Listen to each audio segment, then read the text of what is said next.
feels like without that Keeper of the Light, they might not be going down the path of the Void Spirit.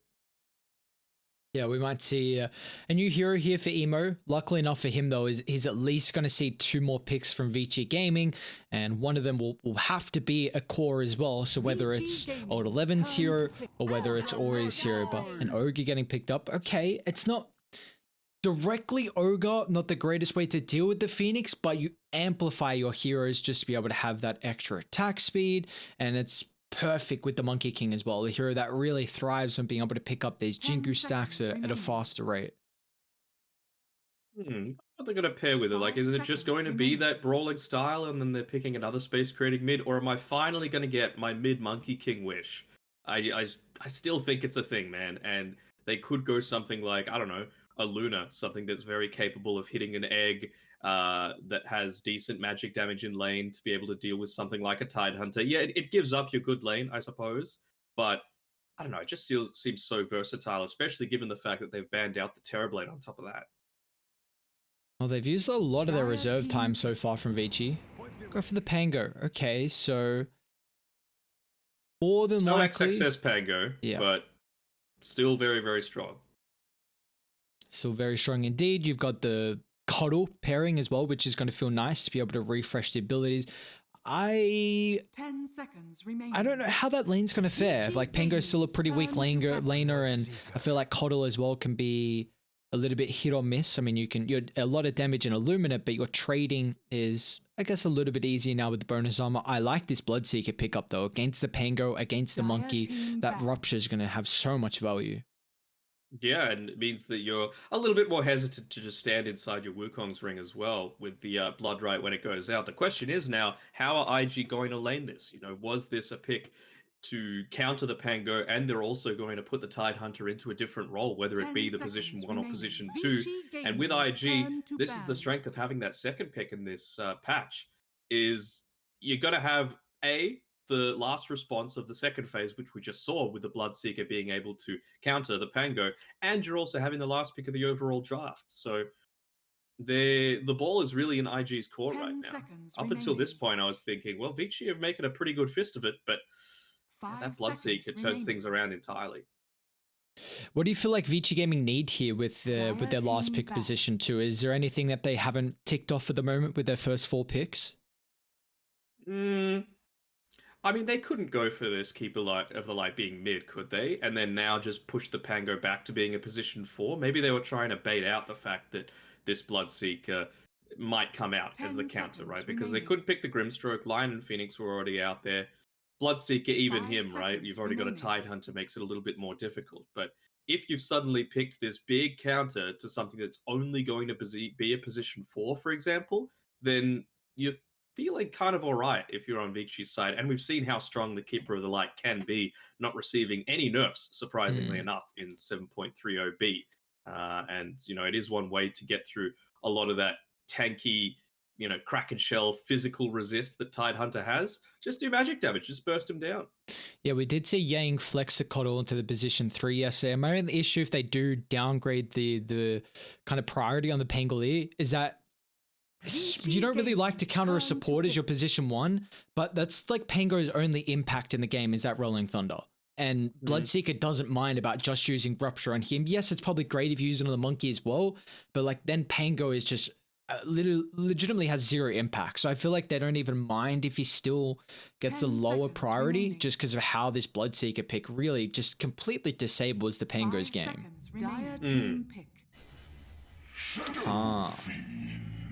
Okay, well. We saw this a couple times through a different tournament where it was Arjit playing the Shadow Fiend mid, and he went for the physical right-click build, and then another game he went for the magic build as well. So, interesting pick. And there was another game, I wonder if they're going to do it this time around, where it was a Shadow Fiend and it was countered, I think it was Little Gun that did it, with an anti-mage mid. Wouldn't surprise me. I mean, there have been crazier things that have been done, but never know. Quap or TA, I think. Some lane dominator, and then just the Art CS, I think, from TA is why I favor have that. Some fun with it, you know? Why not an anti-mage? Oh, Come on. Zeus. Ooh, Okay. okay. Something a little different here. I guess that's some fun. You know, give Zeus the blood rage and he's got extra spell amp, and Vici really lack ways to jump the Zeus, honestly. Like, I feel like now Shadow Fiend is forced to go for this magic build where then he has the blink, the heals, gets on top of Emo, just bursts him down from 4 to 0. Now, full disclosure, I mean, neither the Zeus or the Shadow Fiend are really meta heroes right now, so Ori versus Emo is going to be a bit of a treat for us to see how it is on this meta. But back when I was more of a mid player, many years ago, this was not a good matchup for the Zeus. You know, the Shadow Fiend just very easily outtrades you with right clicks. But Zeus, since then, he's had his attack animation improved. Yep. He's had his movement speed improved. He's had his armor improved. So a lot more about the laning stage outside of your Arc Lightning is looking pretty strong. I think though, like Invictus Gaming, they're gonna have a lot of damage in the early game. Like Bloodseeker's gonna bring your lanes down incredible. Like wants the lanes to be really weak, and then you've got Zeus to utilize that. Like look at the global potential with this Thunder God's Wrath, and they're just gonna trade that lane. Like Shadow Fiend's gonna shove it out, go back farm the jungle. Emo's gonna replicate and do the same thing.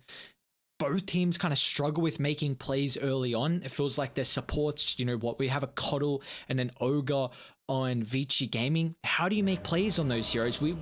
I will still point out that China has done a very good job at still these supports that you wouldn't expect to make the rotations coming mid at a very early timing and still getting involved. But traditionally, they are not supports that you'd think of. Nothing like a Lion potentially. Yeah, and I want to see how they're playing around this because the last time that they picked this Tidehunter for JT, it was against RNG, and they played a lot more of an aggressive style of Tidehunter as well. So, you know, you've got a Bloodseeker. You don't have that same level of scaling, so you need to really get in there. You're not just a utility bot. Sure, he'll get the hood, against the likes of a Shadow Fiend. He might get a Solar Crest to be able to buff up his Bloodseeker even further. But after that, Tidehunter went like Satanic, for example, just so that he could stand in there and actually man fight against the likes of a Monkey King.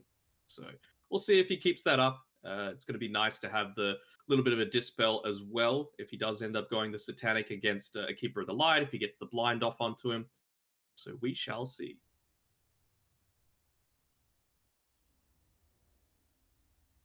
You said some new position 2 heroes, so this is at least going to be exciting for us to watch. How are we looking for already play? Because he does have an incredible Shadow Fiend as well. Like we haven't seen this hero for quite a while, but I know Miracle stands out on the Shadow Fiend, and then a lot of the Chinese position 2s always stand out on the Shadow Fiend as well. How do we kind of want to see Ori itemize this game? I feel like the magic damage build is definitely the way to go this time around, just because you're against a Zeus, so it's all about just that instant pick-off potential. There's no real big saves right now on AG's side. And then again, you're going up against the Kraken shell of the Tidehunter. I think it's just going to be much more valid, this game in particular. It's all about the burst. You can't take these prolonged team fights because, you know, the Phoenix, he's going to heal people up. The Zeus, he's going to be able to get off all of his mana and make full use out of it. And then, of course, a Bloodseeker with the Thirst, long fights, very happy to have him. Yeah, and you were bringing up the Phoenix with that heal potential. Did you feel like this hero, like after the patch, do you feel like he got nerfed to a stage where it's valid on why teams aren't picking him as much? Because have we seen a Phoenix? I don't think we have. I don't think we have either. They slightly buffed up the Fire Spirit's radius, but lower dive. It's called dash length, which seems so weird. I don't think of dashing as the Is the diving? the Yeah, Phoenix. I don't know. It's like an interesting use of words to describe that. Yeah, but the Sunray, I think that's the big change, right? Half a percentage is enormous when it comes to late game Dota, and you know, what is it, 0.5 over 6 seconds? That's 3% difference in the max HP. Can be a game changer, honestly, when we're thinking 40 minutes plus. So I think maybe just all of these little things combined together have turned people off. I mean, we've seen a lot fewer Lion basically no Abaddon, and I feel like their nerfs have been tame compared to the likes of some of these other ones. Yeah, I'm trying to. What was the Abaddon's nerf? I'm taking a look now. Strength gain. Just strength gain and the cast level range got 15 talent, is it? Yeah, the level 15 talent changes. 15% cooldown was replaced with plus 100 of photic shield health. Do you feel like 50% cooldown is pretty goddamn nice, but was that at level 15 or level 20? 20, sorry, 20. Yeah, so like when are you gonna get to level 20? Yeah, like I feel like that's not like the reason. And you've given him more cast range.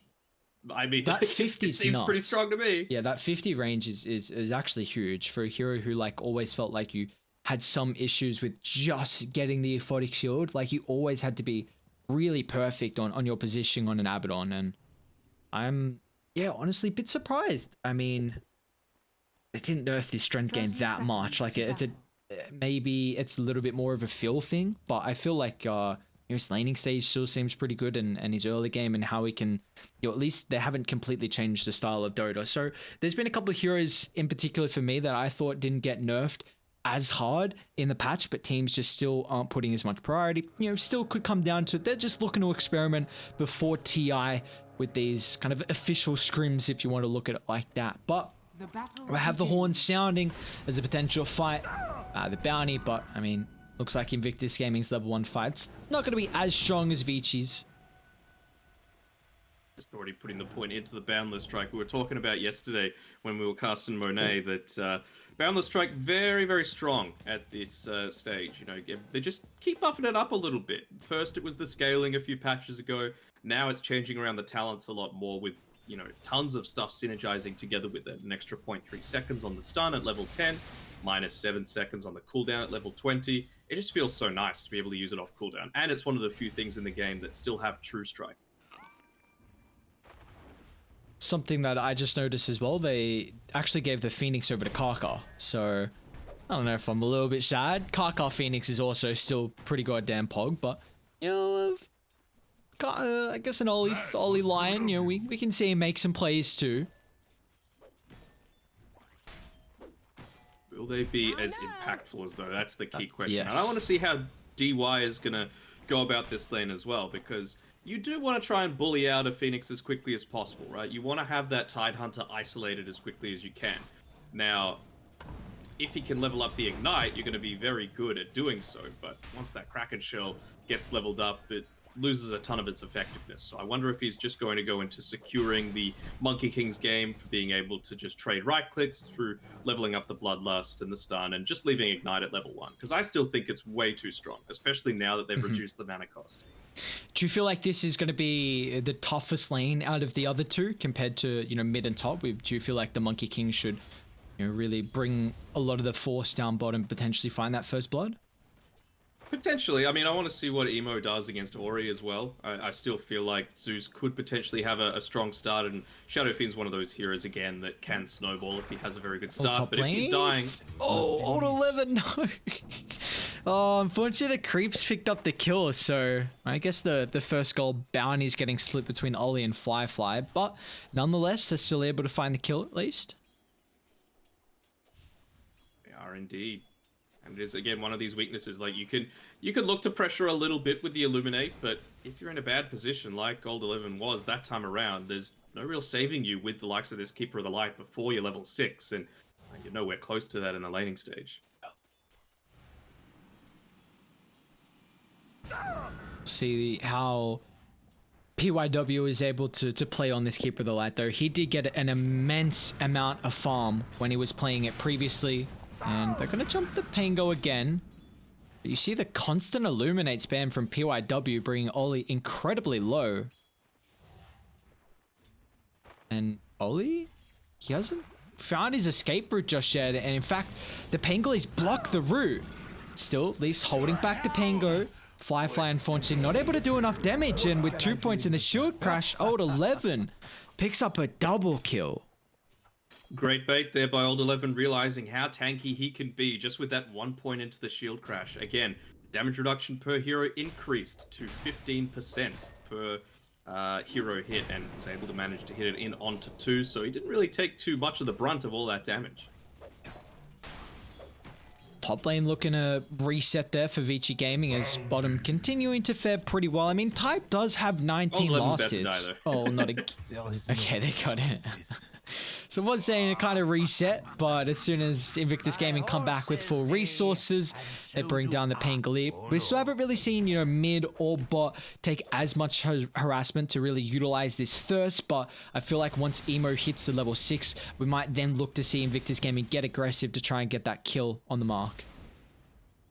Yeah, for sure. And with all these lanes kind of being a bit brawly in nature, it's going to favor this Bloodseeker entirely. You know, you just want to be keeping the pressure up onto the Pangolier as much as possible. As, oh, actually, we're getting to see a few of these, what? They're not as crazy a Baby Roshan as some of the other ones we've seen, but these ones look like they've got a bit of electricity injected into them. Which one? The Zeus one? JT has one, and there's also Keeper of the Light has one in base. So that's the question, you know, who's got more Baby Roshas? I'm telling you, it really does give you the power. There's nothing better than a $300 courier.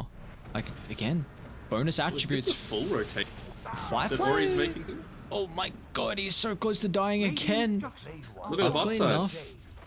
They're falling really low here. Fly. They're going to chase him to the tree line. Tide will also fall, still hunting through Fly. This bonus thirst movement speed, unfortunately not able to cut through the trees. They might now turn back for Ollie, though.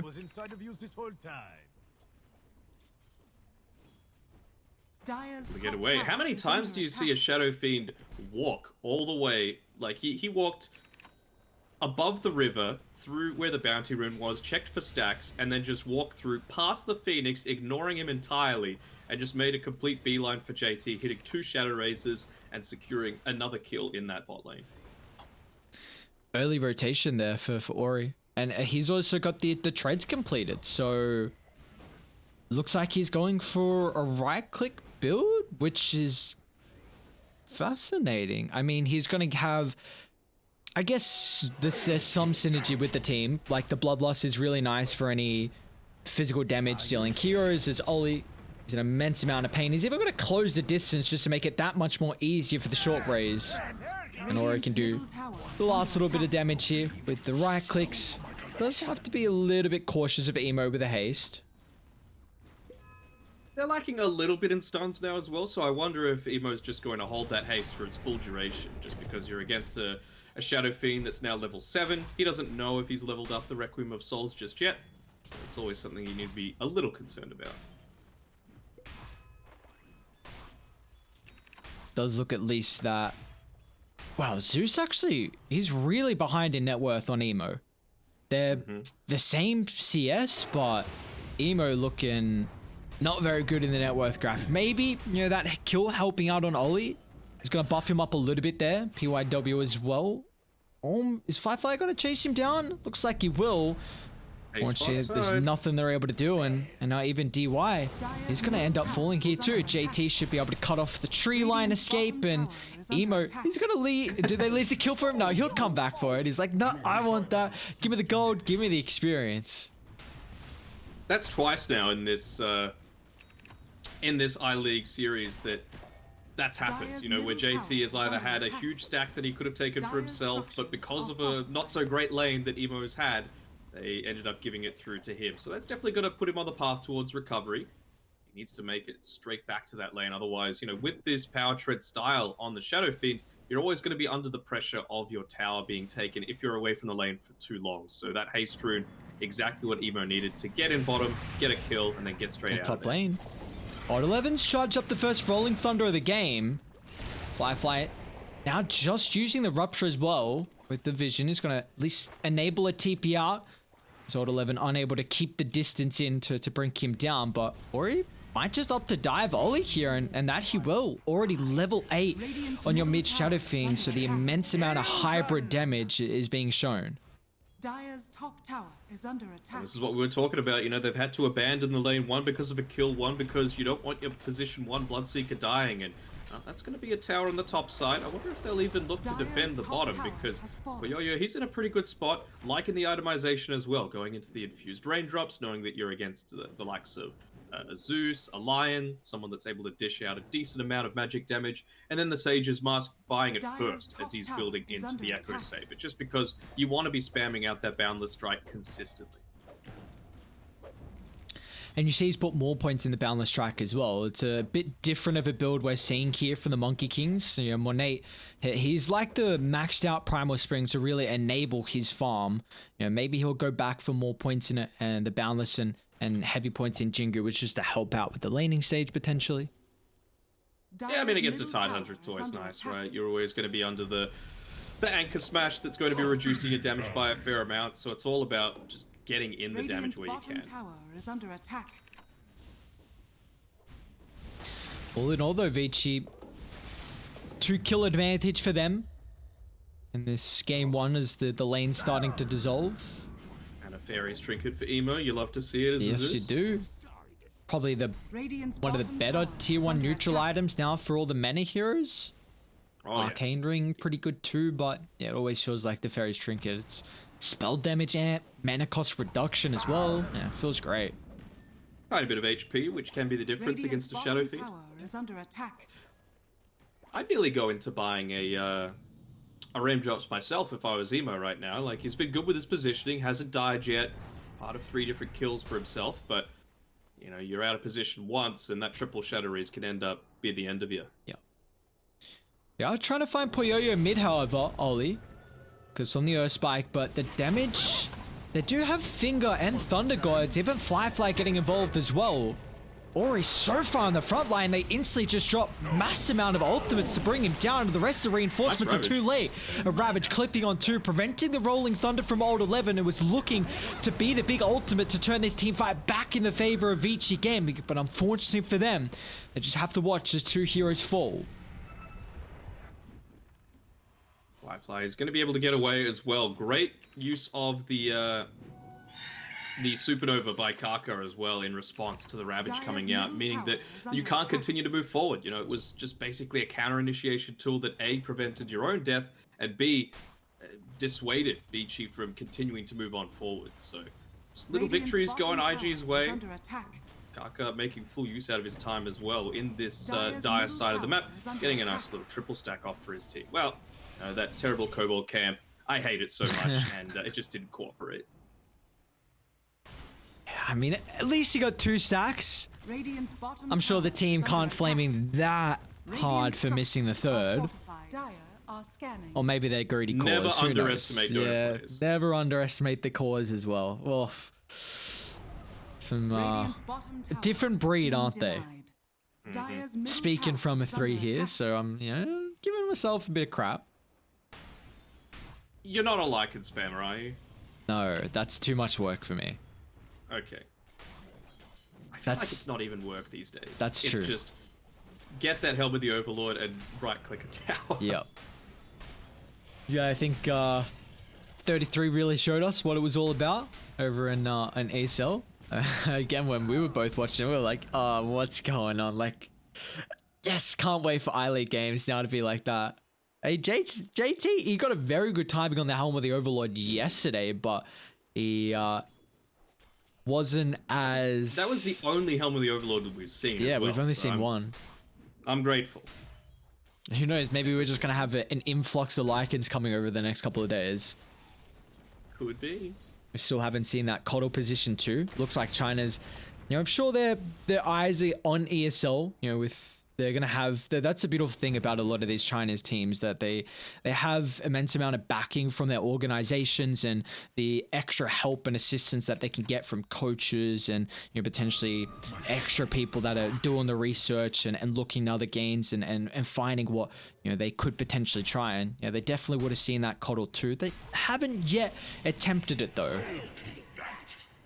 No, not quite yet, and kind of like what we were expecting. JT, he's gone into the Hood of Defiance, but then no Medallion, no Solar Crest, just straight into the Blink Dagger afterwards, and I don't mind it. A lot of Vici Gaming's lineup depends on having that initial setup, so if you're able to get in onto the backlines before the Rolling Thunder can happen, before Coddle can charge up the Illuminate, before the Requiem goes off, hell, even the Monkey King with the Wukongs, you can get a lot of damage done in that short period of time.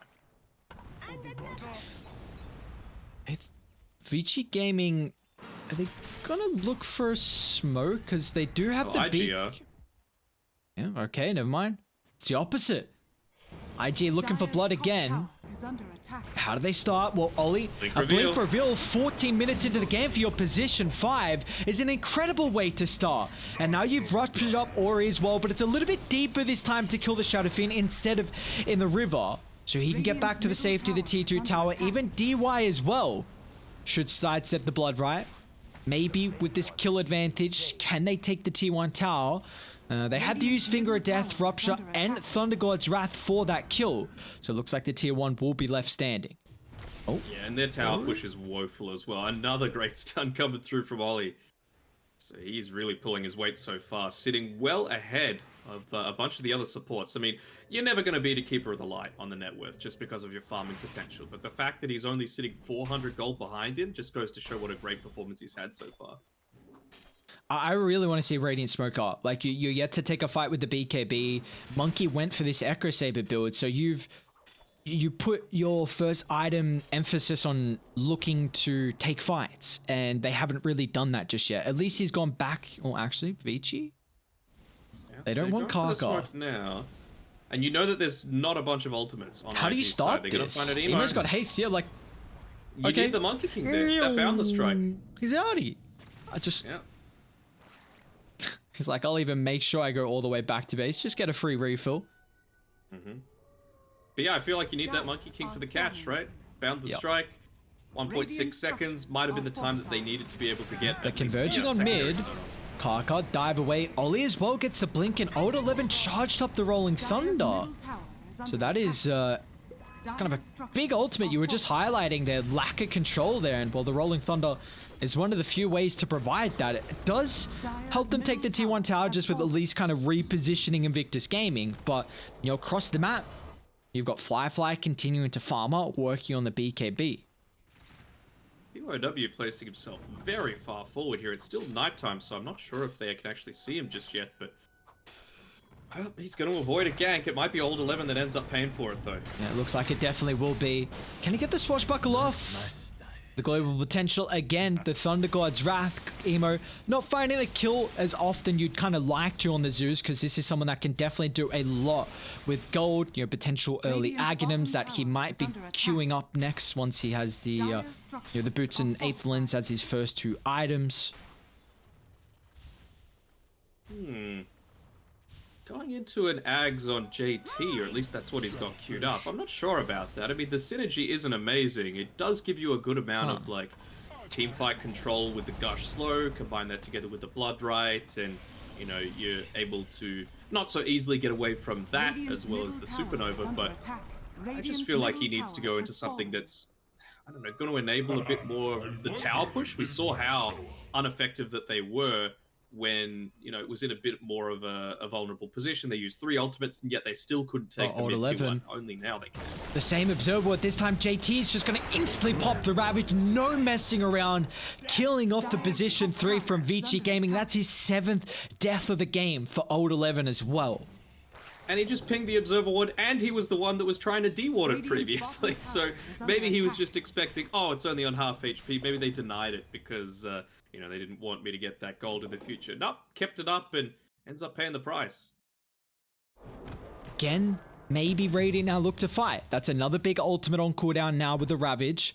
We saw their smoke up previously was unsuccessful though from Vici Gaming, and this net worth lead is slowly continuing to accumulate in Dai's favor. It is, and more of those items. Making sure to use the remnants of that Arcane Rune was Emo, so he's only got, you know, 13 seconds left on his Boots of Travel if he ever does need to join his team. And then that Thunder God's Wrath available as well very shortly. But I don't think they're going to be looking to take any kind of team fight right now with, like you mentioned, JT, Ollie, both of their big ultimates on a long cooldown. So Dragon Vici, Scale might be nice for pushing towers. who... JT's going to pick it up. Okay, yep. He's still got the Ag, so we'll see. Like you said, they don't have as many heroes that are going to utilize the Gush there with the minus armor. It does at least put him in a nice position where he doesn't have to compromise himself as much in the fights, you know, and against like a Shadow Fiend or a Monkey. How is the armor on Radiant? I mean, Ogre's got really good base armor. Shadow Fiend's an agility hero, so that should keep ramping up for 13 at the moment. Coddle doesn't have the greatest. Yeah. I feel like it's more for the control, right? Like the Yeah. slow on multiple targets. The armor reduction is nice, sure, but Fly isn't the one doing the majority of the damage in these fights so far. It's been the Zeus, and an Ags Tide isn't going to help from a damage standpoint. It might just help from a I'm not going to die standpoint.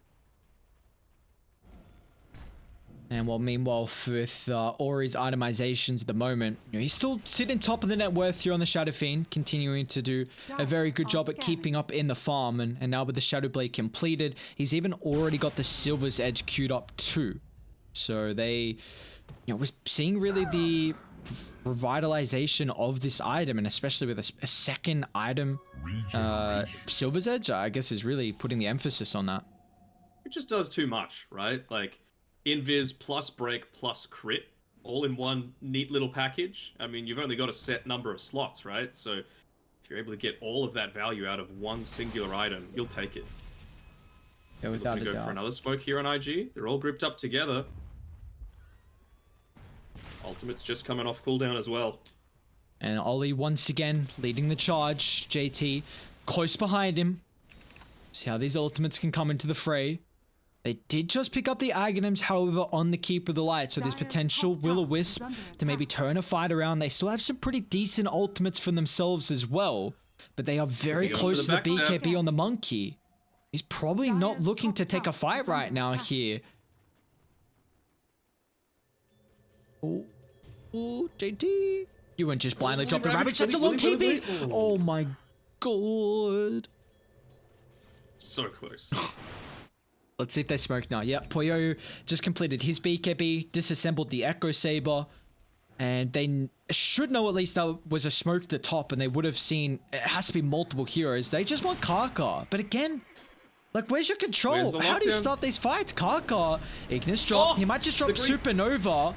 He's got some heroes in the backline. Ollie's going to jump in forward. They have to prioritize down the egg. They're able to do so. JT just a little bit too late with the Ravage, but still, it's a beautiful ultimate. Ori's falling incredibly low. He's able to get the Requiem up before he dies, but it doesn't do as much damage as Fly leading the charge here with the BKB, but Poyo is still able to stand his ground. With the Wukong's command, that's nothing the Bloodseeker can fight into at the moment. As Firefly forced to retreat away with the BKB expiring, Poyo, he's the king of the team fight here.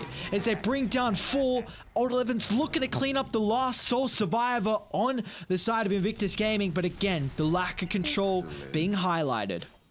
Yeah, and that's the way that he's building, right? Boots of Travel, pretty standard. Zeus, very speedy hero in general, and he's going into that movement speed as well, just to prevent himself from getting caught out. It was a nice supernova, but just a tiny bit too late on that Ravage coming out. Otherwise, that could have easily been a team fight turning around for IG. And so awkward of them to take that fight. Like, you see the Wukong's positioning pretty much blocked off the high ground where a lot of them were coming in from, so it made it difficult for them to get in the vicinity of that fight and then continue to follow up with Firefly's Bloodseeker. And we did see Ori get bursted down at the start, but as long as he got that ultimate off, and I've kind of been asking for a smoke from Vici Gaming since they've had this BKB on Shadow Fiend. They missed the previous one where they tried to get the Zeus the Ancient. Finally, though, we see they're able to take a fight, and then to do so at such a successful rate as well. Now they've got a 2,000 net worth lead. And it wasn't even like it was a clean execution from them either, right? Like the Phoenix started to get away. They didn't use the Boundless Strike as an opener. They dropped the Will-O-Wisp on the trees after the Monkey King had just jumped into it, so it was actually stunned for 4 seconds. So lots of things could have gone wrong for them. Thankfully, for their sake, it still ended up being a 1-for-3 kill trade. But maybe the Shadow Fiend didn't need to die. Who knows? I still think they're going to have a bit of issues with their control. The Ignis will definitely help out in that regard.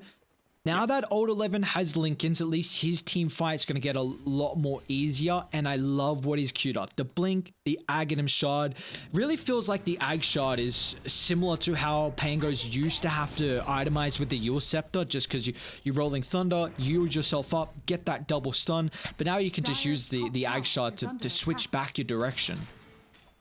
Yeah, Old 11, they found him, but no, they haven't popped the Lincolns. They're scattered out, I should say. Ignis used defensively, but they'll be able to bring him down. Whoa! Okay, they got the Thunder Gods. Oh, like, there's no way. I'm having a look at that Dire's replay. top Like, tower did he? is He under would have gone attack. off the shield crash, right? Dire Dire? are scanning. Let me have a quick look. There? Because I feel like he was taking way too little damage. Radiant are No, he didn't even scanning. shield crash. Huh. Okay, they're gonna go into Roche. I mean, Ignis is up in 15. The fact that this again has a 60-second cooldown is bonkers. Pango, unfortunately, no buyback. Dire used Rupture and Thunder Gods for that, but at least they still have the Supernova and JT's Ravage. There's Ogre? Oh, in onto the ogre. Okay. No See you, Ogre. DY. And he's pretty... I mean, we're not really seeing... I feel like the Bloodlust is super valuable for him. Because they're just going to chunk through the Supernova. And it really enables the Monkey and the Shadow Fiend as well. It does. I'm having a look at how Ori's playing this. I mean, he's getting close to his level 18. Maybe that's what he's waiting for. But, you know, he's been using the Shadow Blade and, well, now the Silver Edge just to body check a little bit for some sentry wards. Because I feel like, I mean, he doesn't know it, but IG sentry coverage isn't amazing. Like, he can get on the Zeus and burst him down really quickly if he finds it. It's not easy, though, with how fast Zeus moves. I mean, 430 movement speed. Quite often, he's not going to be staying in a singular position for a long enough time to get that max damage out. So, see how the prioritization comes through from Vici Gaming. I mean, still the net worth leads in their favor. They're farming up a lot faster of a rate now with the Shadow Fiend and the Monkey. Trying to see if there's any... Coming out, though. Yeah. Going towards that top side, Poyoyo. Will he reveal himself? Will he get greedy? Or will they just get PYW instead? Well, can't knock it either. Just to jump in, Radiant. They're trying to connect with the Coddle. Maybe get the ultimate off. Whoa, Ori! Just obliterates the Phoenix, and now they've got the Atos control. They were lacking it previously, but the long-range catch will be able to kill off the Lion. How is Ollie still alive? A beautiful turn in the Ravage from JT enables them to get a big kill on Poyoyo, but still they're incredibly weak on Invictus Gaming. As Shadow Fiend can just bring them down with ease. The crits coming through left, right, and center. They end up getting some decent value, of course, with the Monkey King dying. They get the buyback as well. Oh, guess what? Guess what, Danog? There's a DD in front of Roche is Roche. Yeah. Not just that. Not just that. It's the infamous DD in front of it. With the crit on the Shadow Fiend as well. And Ravage used. No Supernova used. So, I mean, both teams, it's relatively early in the day for Dota players, right? It would be 1 PM in China right now when they were starting this series. So, might be feeling a little bit. What an Ignis in the choke point. An even better Supernova on the high ground. They're not able to deal with it, but instead, screw the Supernova. Just kill the heroes. They're going to try and buy back on the Zeus, but Kaka, he dived into the Ignis. He'll still at least get the kill before he dies.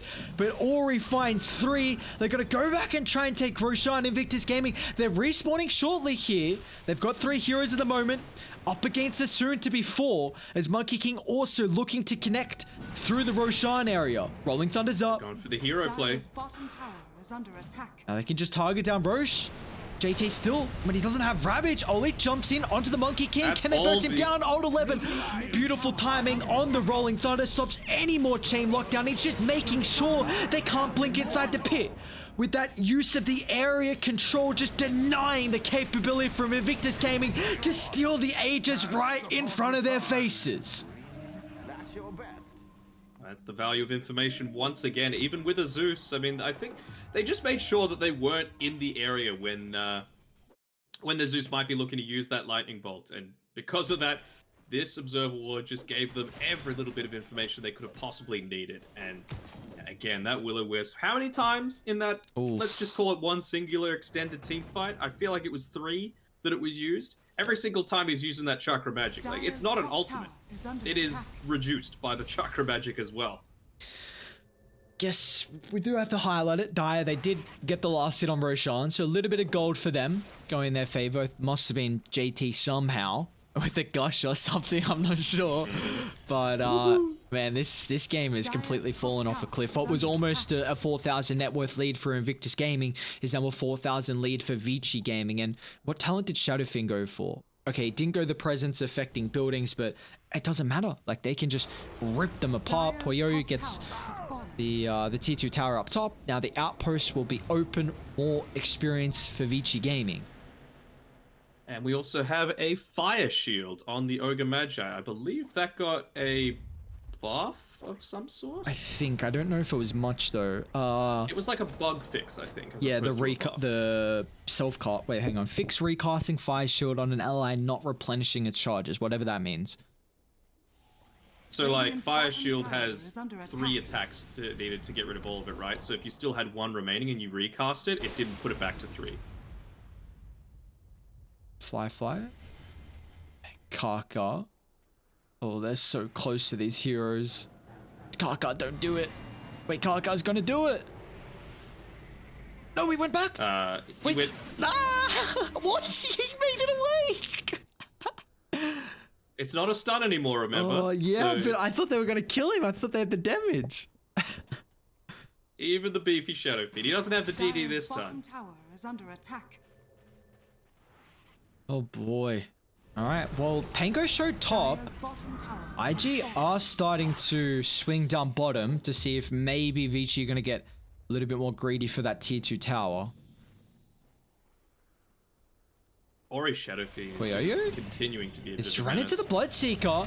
Atos instantly got rid of JT on the backline. What a ravage to find 2 with a follow-up in the Earth Spike. It's a duo support from Vici, and that's the counter initiation looking for from a big hero like the Tide.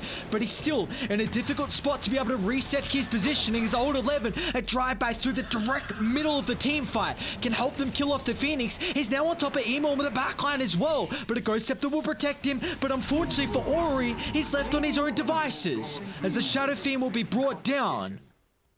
Still, Poyo is in trouble here. Fly prioritized the rupture on the monkey. He's still got the Aegis though. Poyo fighting condition again. Another Ghost Scepter coming into play, so he's got to turn and kill off the Bloodseeker, and he can do that with ease. There's now Oli as well. He's going to be the next target to potentially fall. A 4-star maybe on the high gun into a TP. In fact, he doesn't even have that available, so he has to just rely on the speedy legs. 300 movement speed, but Poyo even better positioning and mobility from the monkey. And wait, JT? They just stopped the blink. Who else is nearby? Oh, I don't think Ogre's gonna get there in time for the stun. Okay, Atos bit too out of range. Man, sometimes it comes down to luck though, because old 11, he was just getting consistent lucky shots. Not even from Swashbuckle, just a single right click, getting the lucky shot proc onto someone, disarming them for that full 5 seconds, mean that they can't turn around and fight against Poyoyo's Monkey King. And that was enough to save the Aegis. So, you know, they might have at least gotten something out of that if you're IG, but it just feels like with this lineup that they've got, of course they caught out multiple targets and, you know, it sucks in that regard, but if you're using a Ravage, Thunder God, Supernova, Finger of Death, and it's just the Aegis that you're getting rid of, you still have to contend with a BKB Wukong's command. Old 11? Can they burst him down? Fingers up in a couple seconds, and well, they won't even need it with Emo dropping the Thunder God's Wrath. Beautiful use of their chain control there from Invictus Gaming, and now they've even caught out DY on the Ogre Magi. I mean, he would just really delay the inevitable with that shield. He was pumping the Ravage a little bit there. They're hunting, though, for this Shadow Fiend. He might get clipped by the Gush. Not quite. Not often that you see a Zeus go for something like an Aghanim Shard before an Axe. Yeah, okay. I think they changed that a little bit as well. I can't remember exactly. It's just like a random lightning that I remember. Yeah, but they changed it. They are fortified. They modified it slightly. Maybe I'm wrong. I don't remember. I'll check after this. Dire's top tower is under what is... Monkey's almost got Nullifier. So what, the Ghost Scepter on Phoenix and... There's only one? I thought they had 2 Ghost Scepters. Tide. Emo's got it. Tide's got it. Is it coming out of the... Oh, wait, what? I'm just blind. Oh, yeah, I see. I don't know what's going on with my eyes right now.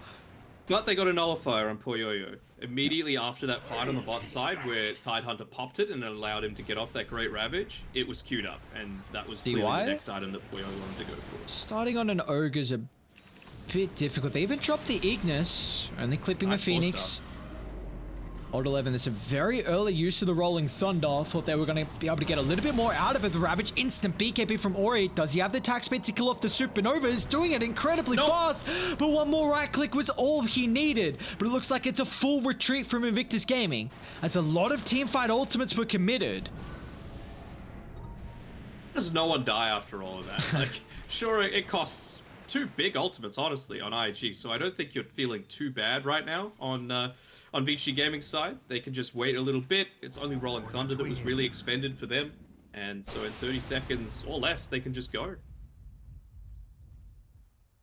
Feels like you're in a situation where you can just walk up to a tower now in the mid lane and start whacking away at it. So the shard now, whenever you use it, it only costs 75 mana instead of 100. And it also gives you 900 unobstructed vision around yourself. That's right, yeah. Pretty good for these, choke point team fights, especially at nighttime. A hero that really relies on his positioning, so if you get that off to safety, only 75 mana, he's got an abundance in that mana pool, so he should be fine. Radiant. Looking to cut away on the backline. Old 11 again. An early use of the Rolling Thunder. Dire with their high ground positioning, but still the ultimates are on cooldown. As they can drop the Ignis down with the turn back around. They'll prioritize Kaka. Nowhere to answer Fly's BKB, but they still got to be careful once Shadowfiend's damage starts to ramp up, because you attempting a BKB like that could just be your demise. The game's not going in their favor. I just want to highlight Ollie. Like, I think his positioning has been fantastic. Multiple times now he's just gotten the perfect 4-star off. In that fight where they were finally able to take down the Shadow Fiend only for the 4th time, it was him. He was able to get it onto the backline. Single stun, Hex, Finger of Death, that allowed the cleanup to happen from the Bloodseeker. But, it's just the weight of numbers. Unfortunately, supports still don't have the same kind of damage capabilities as the cores. Radiant, they know they're on this high ground. JT still Ravage on cooldown for another 5. They're just going to target him and melt through him. JT will fall. I mean, he's got a buyback. Maybe he can rejoin them, but it looks like Ollie, the sacrificial lamb, will at least try and make some more space for the rest of the team to reset. But they've got a great ward of the backline here, so they do see Fly, and his BKB's on cooldown as well. This is such a valuable target to pick up, and they will. You don't need to hunt me down. 11 was going hunting for Emo inside the base. He knew to back off, but there's not too much that you can do to mount a defense here. Dire's middle tower is under attack.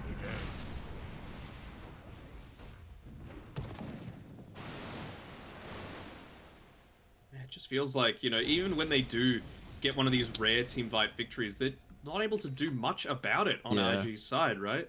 Like, you can't take towers with a Phoenix or a Zeus or a Lion.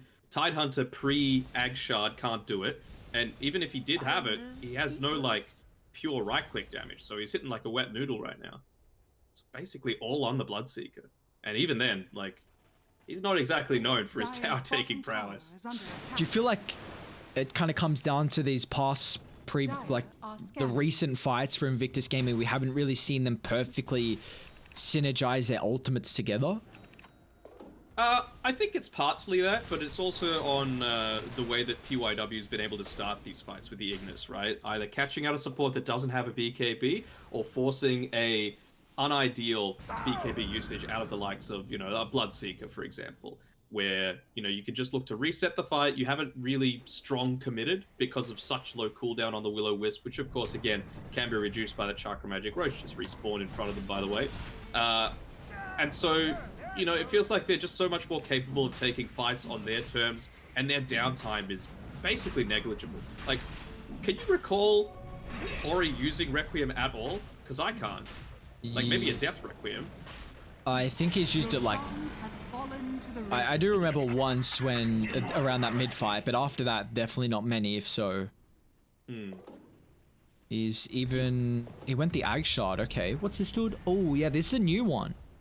It is, but again, it's this weird thing, right? Because he's already got the crit from the Silver Edge, so it kind of might grief him a little bit. It just in my brief testing that I did of it, it felt like when you were getting multiple crit items, it just made it worse, like made them less likely to happen overall. I know it doesn't make sense, but unless they've hotfixed something, it was only on the first day. It just felt like you were putting yourself into a bit of a rough situation. Are scanning. Is the 2 souls per kill including creep waves and neutrals, or is this kill like enemy heroes? Because I thought they gave you more souls than just one. They used to, but Yeah. no, it's they just reduced it back. So yeah, you're just getting 2 souls per kill. Huh. Gold for me. Okay. 3-second cooldown. What's the ability on Necromancer? Right. Interesting. We'll see how that comes into play. Aegis is on the Shadow Fiend. Monkey King didn't get any love from that second Roshan, but you know, at least he's got the love of the highest level in the game. 26 at the moment here for the boy over there on Poyoyo. And that's again like Well, they're mass tipping top. Emo's underneath the ward. Invictus Gaming were trying to Finally catch him. find. Oh, he got a multicast on the Atos. But now they've caught out the Zeus. There's no more fallout. But Old 11's damage still is really showing the moment with the constant chain lockdown. And Poyo is able to get involved as well. Flying on forward with the Monkey King. But the instant buyback. A great positioning as well with the Supernova. Forces Vici Gaming to look to reevaluate how they want to take this team fight.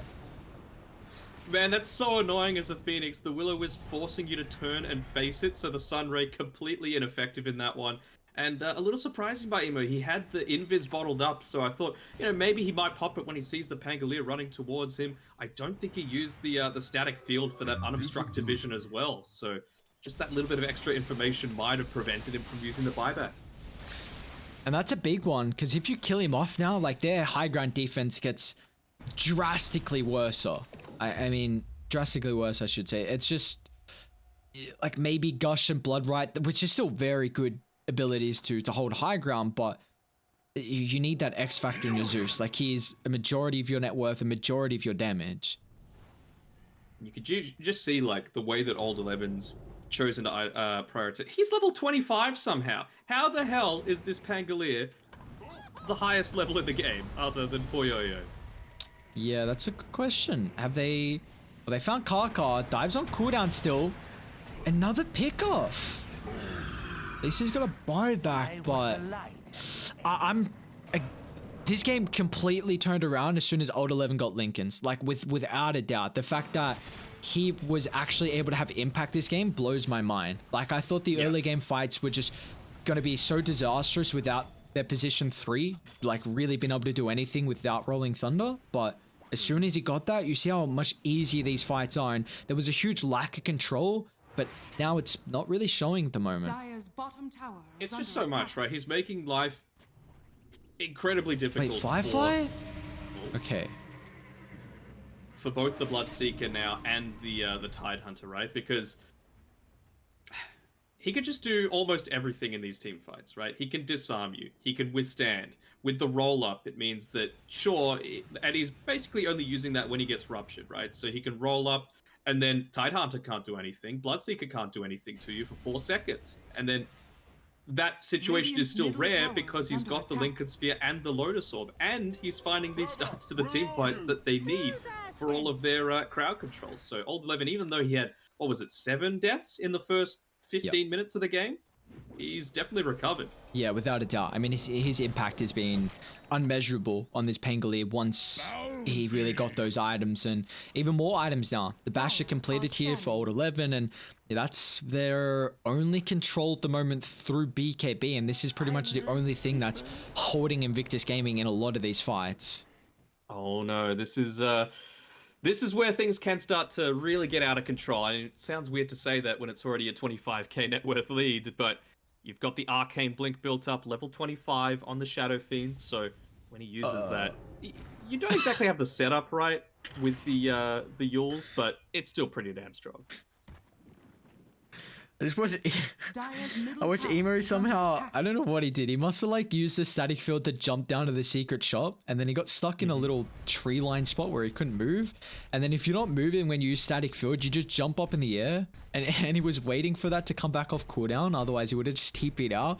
So when he didn't jump out of that little nook, he instantly TP'd, and then Kaka dived and someone forced him out, but he'd already TV'd. It's like, what's going on? Oh, game's in beta. All right. JT, this... We've seen crazy things in late game Dota, and Tide is always at the top of the list with a double Ravage potentially. He's working on it. He's a bit away from it, but they are doing their best here on Invictus Gaming to at least stall this out. I mean, you see Fly is just kind of stalking the waves mid, who's in between 3 heroes at the moment. Radiant are scanning. To me, though, I really like the way that PYW's gone about this. Oh, they're actually going to run into Fly here. Ooh, ooh. Ooh, Fly. Jam. He's got the BKB. Maybe Puyo is able to do too much damage before he gets it off. Ori try and use the ultimate just to force back any extra heroes on the higher ground. But now with the BKB expiring, do they have the detection? Another sentry drop just in range for the Fire Blast is the Ogre. He doesn't have a buyback too, actually. Now, Oli, they're just going to continue diving underneath the base. They're not worried because Dire haven't been able to get set up just yet. And you've also got the Fire Shield as well, so Polyoyo's really not scared. I mean, he's got so much survivability potential with the Skadi. With that, he had to use the BKB, sure, but there's really not too much stopping you from pushing down all of these towers. Structures are fortified. It's the last kind of respite towards all that. Dire's courier. Oh! Oh, no. Old 11, man. He is just the courier hunter right Dire's now. bottom tower is under attack. They've been dropping Ignis. Are they going to dive T4s? Maybe looking to force some buybacks or even just make some space and make this set of barracks that much easier to claim. They don't have ages, of course. It has ticked out, but they can even just use the Wukongs for the bottom set of barracks if they really want to. Hey, guess what? Ignis up in another 30 seconds. How crazy that? And it's going to be less soon because of the chakra. I like this. Just drop the ultimate. Secure the barracks. No messing around here. Although, IG actually used the supernova. So, he almost dies to the Monkey King illusions as well, the clones. So, that's a couple of ultimates forced out. Power that additional Wukong's command ring. Maybe just catching them a little bit by surprise. But he's had it a while. Probably shouldn't be.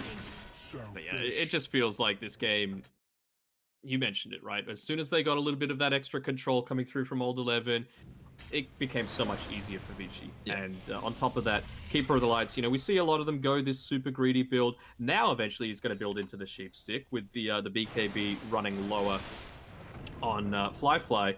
But I love the fact that he went into the likes of a Pipe and then a Mech and a Guardian Greaves before that, preventing a lot of this burst damage. Okay, then we'll be able to find a pick off here on the Pango, so anything to bring them back. And they actually instantly smoked. I believe Radiant's Ward on the high ground scouted this out though. So they're going to try and connect around their triangle camp. And Fly leading the charge. He should know they're nearby if he's looking at the tooltip. Would have just seen the Shadow Fiends minus armor there.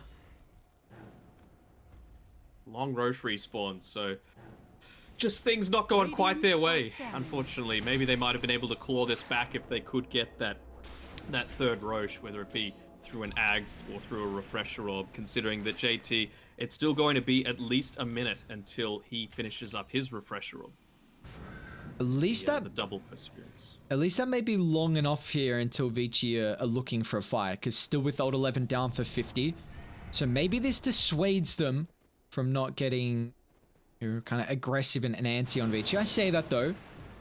It's like everyone's got a Shadow Blade this game. It's such a strong item. Oh, JT walks on forward, breaks the smoke. Probably the target that you want to be doing that, but still such a risky place to be this mid lane, especially when it's around the Roche respawn time. Kaka is going to sit inside the pit, 2 seconds away. Might need to be forced to use the dive here as they're just going to walk on forward. Yeah, reveals the fact that there's multiple people there.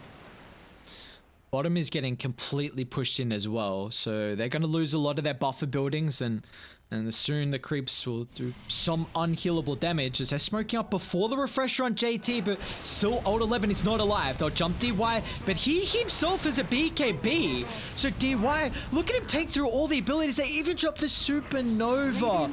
Just a desperation attempt from Invictus Gaming. They'll try and buy back online. Dire's middle tower But without that egg, I mean, you need everything in the arsenal to take this Roche fight. And now it's going to get that much more difficult. And they leave the vicinity. I think they can come back. You've got the boots of travel. You've got the quite quick movement speed here on Emo, and I don't think they've revealed just yet the fact that this refresher orb is available on the Tide Hunter. So that's the only thing going their way. The element of surprise. They don't have. Well, never mind. They have the Will-O-Wisp available, but no Rolling Thunder for 10 seconds. Sometimes that can feel like an eternity, but not now when they're just so hesitant to try and posture forward. Another smoke on IG.